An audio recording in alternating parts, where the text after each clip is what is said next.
President Duterte appealed for public understanding as his administration is left with no choice but to restrict the distribution of the second tranche of emergency subsidies under the Social Amelioration Program or SAP. Take a look. Yung nakakuha, sa uli na lang ninyo kasi talagang yayariin. The 18 million will be ready. And we are prioritizing the 5 million na hindi nakatanggap. Ngayon, magtipid tayo. Gusto natin na bigyan lahat. Ang problema ho, wala tayong kita. Alam mo naman ninyo, wala nagbabayad ng buwis for all of the months that we were under a lockdown or a quarantine. So remember that we are short of tax collections. And kayo na ho umiintindi, lahat naman tayo nagdudusa. And hindi naman natin gusto to.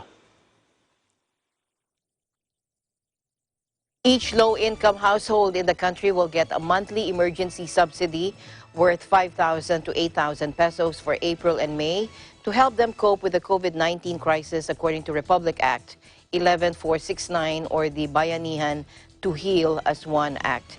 The original number of SAP beneficiaries, as stated under RA 11469, is 18 million, as the President said. The Interagency Task Force for the Management of Emerging Infectious Diseases, however, has agreed with President Duterte to extend the financial assistance to 5 million more poor families, bringing the total number of SAP recipients to 23 million. President Duterte said not all the 23 million indigent families could benefit from the implementation of the second phase of the SAP because government funds are already depleting. The President also noted that the government has limited funds because its tax collections fall short since he imposed strict quarantine rules last March to stop the further spread of COVID-19. All SAP beneficiaries, including the additional 5 million low-income households, will get the first tranche of emergency subsidies. Interior Secretary Eduardo Año told President Duterte that 97% of poor families have received the first wave of payouts. On Tuesday, presidential spokesperson Harry Roque said only more than 18 million indigent families would get the second tranche of cash aid due to lack of funds for the SAP implementation. Secretary Roque said those living in areas under enhanced community quarantine or ECQ and modified enhanced community quarantine are the only ones qualified to get the second wave of financial assistance.